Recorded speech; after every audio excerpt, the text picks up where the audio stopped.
नमस्कार, मैं किरण। Supreme court में योगेंद्र यादव ने सबको स्तब्ध कर दिया। उनके तर्कों को सुनकर कोई भी आसानी से समझ सकता है कि बिहार में जिस बुनियाद पर एसआईआर हो रहा है वह क्यों मतदान के सार्वभौमिक अधिकार पर सबसे बड़ा हमला है। सुप्रीम कोर्ट ने भी योगेंद्र यादव को सुना। पहले 10 मिनट दिया, लेकिन योगेंद्र यादव ने आधे घंटे तक अपनी बात रखी। कोर्ट ने भी उनके सवाल जवाब किए।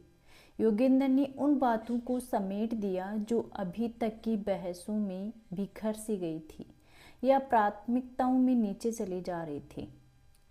उन्होंने एक सवाल पूछा, बिहार में एसआईआर के दौरान 8 करोड़ वोटर के पास जाने का अभ्यास किया गया और एक नया नाम जोड़ने के लिए नहीं मिला।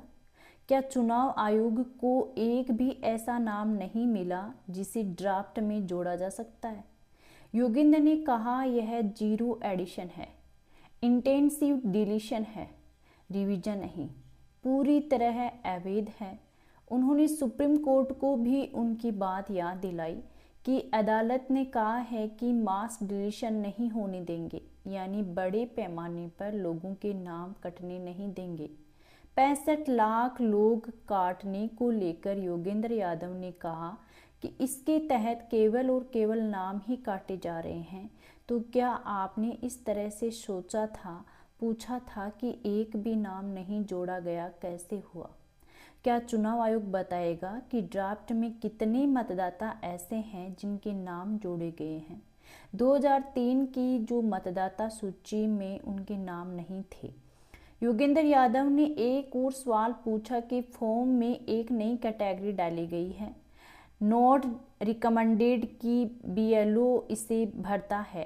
किस आधार पर किसका नाम गैर प्रस्तावित होता है या नहीं प्रस्तावित नहीं किया जाता, कोई नहीं जानता। कितने लोगों के नाम इस आधार पर काटे गए हैं, इस श्रेणी में काटे गए हैं, किसी को पता भी नहीं है। चुनाव आयोग इस आधार पर यानी नोट रिकमेंडेड के आधार पर काटे गए वोटरों की संख्या बताएं, उसे बतानी चाहिए। योगेंद्र ने पूछा। उन्होंने एक से एक खतरनाक सवाल सुप्रीम कोर्ट के सामने रखे और तथ्य भी, जिसके बारे में हम इस वीडियो में बात करने जा रहे हैं। योगेंद्र यादव ने कोर्ट के सामने बिहार से एक महिला और एक पुरुष वोटर को पेश कर हलचल पैदा कर दी। इन दोनों को दिखाते हुए योगेंद्र ने कहा, यह दोनों जिंदा हैं, इनके पास एपिक कार्ड है, मगर इनका नाम मरने वालों की सूची में है। इस पर योगेंद्र जैसे ही आगे कुछ और कहते, चुनाव आयोग के वकील राकेश द्विवेदी ने कह दिया, यह सब ड्रामा है। कहा कि योगेंद्र यादव इस महिला का नाम अपलोड कर सकते हैं, ड्रामा करने की जरूरत नहीं। इस पर जस्टिस बागची ने कहा, ऐसी गलती तो अनजाने में भी हो जाती है और इन्हें ठीक किया जा सकता है। लेकिन जस्टिस सूर्यकांत ने कहा, हमें अपने नागरिकों पर गर्व है, वे सुप्रीम कोर्ट आए हैं। योगेंद्र यादव के बारे में जस्टिस सूर्यकांत ने कहा, उन्होंने कुछ तथ्यात्मक बातें रखी हैं। तब चुनाव आयोग के वकील ने कहा, हम इस पर जवाब दायर करेंगे। कोर्ट ने कहा, इस मुद्दे को ठीक करना होगा, अगर आपने ठीक से नहीं किया तो हम देखेंगे। और फिर कोर्ट ने योगेंद्र यादव का शुक्रिया अदा किया। सुप्रीम कोर्ट को योगेंद्र यादव की तारीफ क्यों करनी पड़ी, क्यों धन्यवाद करना पड़ा? सिर्फ इसलिए नहीं कि उन्होंने 2 ऐसे वोटर को पेश किया कर दिया जो जिंदा हैं और उनके नाम मर चुके वोटरों की सूची में शामिल हैं, यानी मतदाता सूची से बाहर निकाल दिए गए हैं।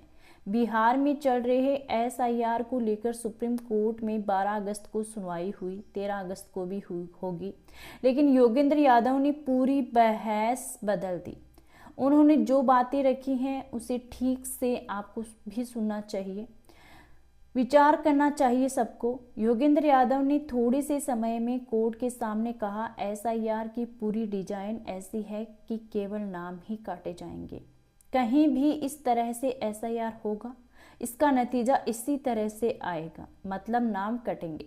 उन्होंने कहा कि एसआईआर संपूर्णता, सटीकता और समावेशी, अंग्रेजी में कंप्लीटनेस, एक्यूरेसी और इक्विटी के पैमाने पर एसआईआर फैल रहा है। योगेंद्र यादव की बातों को अदालत ध्यान से सुन रही थी। बिहार की जनता को भी उनकी बातें सुननी चाहिए और देश की जनता को भी योगेंद्र यादव क्या कह रहे हैं। जब जस्टिस सूर्यकांत ने पूछा, क्या हमारे पास पहले के इंटेंसिव रिवीजन का विश्लेषण है, इस एक सवाल के जवाब में योगेंद्र यादव ने 2003 के रिवीजन की पूरी समझ बदल कर रख दी। उन्होंने कहा 2003 में SIR नहीं हुआ था, IR हुआ था। स्पेशल इंटेंसिव रिवीजन नहीं हुआ था, इंटेंसिव रिवीजन हुआ था। इसलिए 2003 और 2025 के बीच कोई तुलना नहीं की जा सकती। IR और SIR के बीच तुलना नहीं हो सकती। योगेंद्र यादव ने चुनाव आयोग से सवाल किया, 2003 के आदेशों की कॉपी पब्लिक में क्यों नहीं है? उन दस्तावेजों को पब्लिक में रखा जाना चाहिए या क्यों नहीं उपलब्ध कराया गया? और आयोग बताएं कि 2003 के इंटेंसिव रिवीजन में विश्लेषण क्या था। योगेंद्र यादव ने कहा कि दरअसल 2003 से मतदाता सूची का कंप्यूटरीकरण होने लगा था। निर्वाचन कर्मियों को एक प्रिंट आउट दिया जाता था, उसमें 2 कॉलम होते थे। उस समय उनसे कहा गया, आप घर घर जाइए। वोटर से कोई फॉर्म नहीं मांगा गया, कोई कागज नहीं मांगा गया। भारत के इतिहास में कभी भी ऐसा नहीं हुआ कि सभी नागरिकों से फॉर्म भरने के लिए कहा गया हो। अभी तक कहीं भी इस तरह का रिवीजन नहीं हुआ है जिसमें लोगों के प्रमाण पत्र मांगे गए हों। योगेंद्र यादव ने कहा, इंटेंसिव रिवीजन IR अच्छी प्रक्रिया है। 2003 की बात कर रहे हैं, लेकिन इस बार SIR में 2 नई चीजें जोड़ दी गई हैं। फॉर्म भरकर देने की मांग कर दी गई है और पहले से मान लिया गया कि आप नागरिक नहीं हैं। यह नया बदलाव है, अप्रत्याशित है और अवैध है। योगेंद्र यादव ने कहा कि बिहार में देखना चाहिए कि वयस्कों की कुल आबादी कितनी है और इस आबादी का कितना प्रतिशत वोटर है। इस अनुपात में आप देखेंगे तो भारत का रिकॉर्ड जापान, जर्मनी और अमेरिका से बेहतर है, शानदार है। उनके कहने का मतलब है कि अगर किसी की उम्र वोट देने की गई है तो यह वोटर है, उसे मतदान का अधिकार मिल गया। यह बहुत बड़ी बात है। अब यहाँ से योगेंद्र एक चेतावनी की तरफ इशारा करते हैं कि जहाँ कहीं भी राज्य अपनी जिम्मेदारी नागरिकों पर डालता है, यानी आपसे कहता है आप साबित करें भारत के नागरिक हैं या नहीं, माता पिता का जन्म प्रमाण पत्र लाएं, तो मतदाताओं के नंबर कम हो जाते हैं, कम से कम 1/4 वोटर कम हो जाते हैं। इनमें ज्यादातर गरीब और साधारण लोग होते हैं। योगेंद्र यादव ने एक आंकड़ा दिया कि बिहार में वयस्क आबादी का 97% वोट करता है, जो SIR के ड्राफ्ट के बाद एक झटके में घटकर 88% पर आ गया है। आगे और कम होगा। उनके कहने का मतलब है कि भारत में वयस्क आबादी का 99% वोटर है। बिहार में पहले से ही कम है, 97% वोटर वयस्क आबादी का है, तो इसे बढ़ना चाहिए था। 97 से 99 की तरफ जाना चाहिए था, मगर घटकर 88% पर आ गया। योगेंद्र यादव धारा प्रवाह बोले जा रहे थे। उन्होंने कहा कि चुनाव आयोग प्रेस रिलीज के जरिए कानूनी आदेश में बदलाव कर रहा है, ऐसा उन्होंने कभी नहीं देखा। एक कोर्ट के सामने उन्होंने आयोग से टाइमलाइन को लेकर एक जरूरी सवाल किए और आप भी उसे ध्यान से सुनिए। आयोग कहता है कि हर फॉर्म की जांच होगी, लेकिन यह जांच तो सीमित समय के भीतर होनी है। अगर इस समय सीमा के भीतर हर फॉर्म की जांच होगी तो हर ERO निर्वाचन पंजीकरण अधिकारी को रोजाना 4000 से ज्यादा फॉर्म की जांच करनी होगी।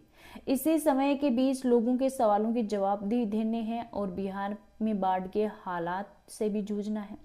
बिहार बाढ़ की चपेट में है और खबरों से बाढ़ गायब है। जैसे वोट चोरी के खिलाफ विपक्ष का प्रदर्शन कई अखबारों के पहले पन्ने से गायब है और उसे आधा अधूरा कवरेज मिला है। योगेंद्र यादव का कहना है कि वोटर लिस्ट का नाम कटना साधारण बात नहीं है। चुनाव वही लड़ता है जिसका नाम मतदाता सूची में शामिल होता है। 25 सितंबर को आयोग बताएगा किसका नाम लिस्ट में है या नहीं है।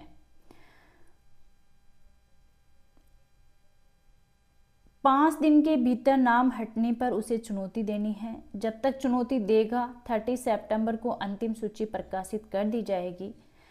30 सितंबर को एसआईआर की अंतिम सूची प्रकाशित कर दी जाएगी, यानी फॉर्म चेक करने से लेकर आपत्ति दर्ज कराने के लिए कितना कम समय है। अभी पता नहीं चुनाव लड़ने की तैयारी में बैठे कितने लोगों के नाम कट जाएंगे या नाम कटवा दिया जाएगा कि वे चुनाव ना लड़ सकें। 5 साल तक चुनाव नहीं लड़ सकेगा कोई, यह नहीं इस 65 लाख में से जिनके नाम कटे हैं ज़्यादा नाम महिलाओं के हैं। तो योगेंद्र ने कहा कि महिलाओं के प्रति इसमें एक बायस है, पूर्वाग्रह है। 31 लाख महिलाओं के नाम काटे गए हैं।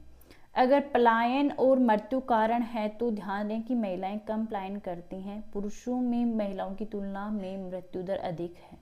महिलाएं पुरुषों की तुलना में ज़्यादा जीती हैं। योगेंद्र यादव का कहना है कि हो सकता है कि यह दुनिया भर में मतदान का अधिकार छीनने की अकेली बड़ी घटना बन जाए। 65 लाख से भी ज़्यादा लोगों के नाम काटे जाएंगे और यह संख्या 1 करोड़ तक भी जा सकती है। 19वीं सदी में अमेरिका का जो रिकॉर्ड था शायद वह भी टूट जाए। यह हर वयस्क को मतदान के सार्वभौम अधिकार को पूरी तरह से बदल देगा। यह केस इस देश में इतिहास की दिशा तय करने जा रहा है। योगेंद्र यादव अपनी बात इसी बात के साथ खत्म करते हैं और वह दिशा क्या है हम और आप जानते हैं। 1 करोड़ लोगों से मतदान का अधिकार छीन लेने का क्या असर होगा वोटर को इस खतरे में, इसकी चिंता में डाल देने की कि आपका यह अधिकार कभी भी छीना जा सकता है। कितनी बड़ी चिंता है। आपसे फॉर्म भरने के नाम पर, आपसे प्रमाण पत्र मांगने के नाम पर आपकी रातों की नींद छीनी जा रही है। बिहार में एसआईआर का अभ्यास आपके वोट करने के अधिकार पर अंतिम प्रहार की आशंकाओं से लैस है। भारत का चुनाव आयोग इस तरह से क्यों काम कर रहा है कि लोग अपने मतदान के अधिकार को लेकर आश्वस्त ना रहें, आशंकित हो जाएं कि वह अधिकार सुरक्षित है या नहीं। उन्हें क्यों चिंता होनी चाहिए कि उनका नाम रहेगा या कट जाएगा।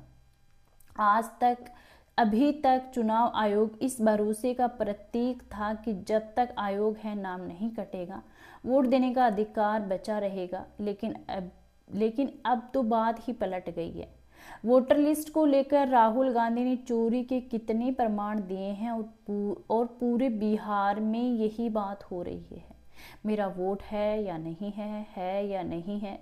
30 सितंबर के बाद मेरा वोट रहेगा या नहीं रहेगा। योगेंद्र यादव आज जनता के वकील बनकर अदालत में खड़े थे।